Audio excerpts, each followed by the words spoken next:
New Zealand rugby boss Steve Tew says potential future All Blacks being plundered by overseas clubs as teenagers. He's warning that Kiwi union and league players as young as 15 are being targeted in what he describes as an unprecedented threat to the country's playing stocks. This is the kind of stuff, of course, that Samoa, Tonga and Fiji have been saying for a long time, often about New Zealand schools, funnily enough. And as rugby reporter Joe Porter discovered, it's not just men who are being targeted. McLeod with the tackle, the strip, the offload, and now pointing by the captain, his ankle tap, looking for his younger brother, Isaiah pointing by, back on the inside for Angus Gray, a return ball for pointing by, what a try!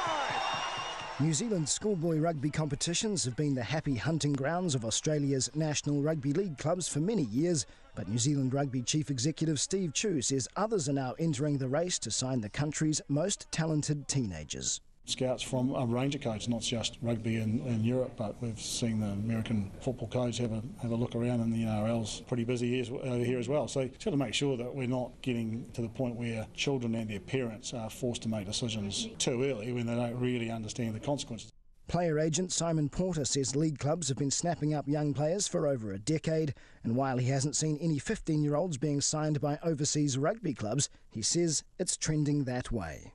You'd be amazed at how many young men have already committed their futures to Australian rugby league clubs at the age of 15 or 16. But not so much rugby union. There's definitely a shift to go younger. Probably not schoolboy kids, although it has happened, but the interest is getting younger and younger. That's absolutely bang on. And with players having to be based in Aotearoa to play for the All Blacks, Porter can see why non-international New Zealanders are in such demand. There's no doubt that clubs are realising that if they get somebody like a James Lowe or someone like that, they'll get the 5 best years of his career, where he's not worried about international rugby. He's not going away on a national break. They get the best out of them. That's why New Zealand rugby players are so expensive or so desired. Porter says while lawyers will debate the legality of contracts signed by 15-year-olds, in his opinion, it's unethical. I personally don't think kids 15 should be signing anything. And union teams, they put money into grassroots development and stuff. They're just not signing guys that young, and nor should they, to be fair.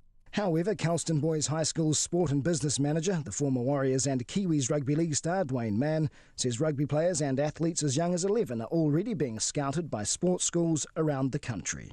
First assistant coaches and directors of sports will often be at the Ames game, which is the year 7 and 8 intermediate, so it's the biggest sporting game at that age group in Australasia. To see the next big 11, 12-year-old and offering them scholarships to come to their particular school. So when people sort of are getting upset about 15-year-old signing, well, it's happening actually a bit younger than that. Mann says there's evidence of Japanese teams scouting at Auckland First 15 games. Simon Porter doubts 15-year-olds are being approached by Japanese clubs, but he says school leavers certainly are. Japan have completely changed their overseas player structure to focus on attracting uncapped players who can become eligible for Japan.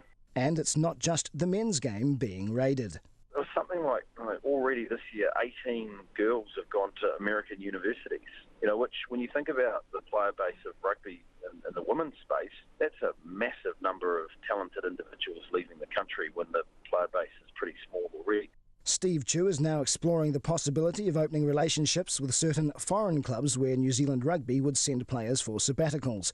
New Zealand Rugby is facing an increasing array of threats to its player pool, and how it adapts will likely have a direct influence on how the All Blacks perform. Mō te hōtaka o te ahi pōnei, ko Joe Porter aho.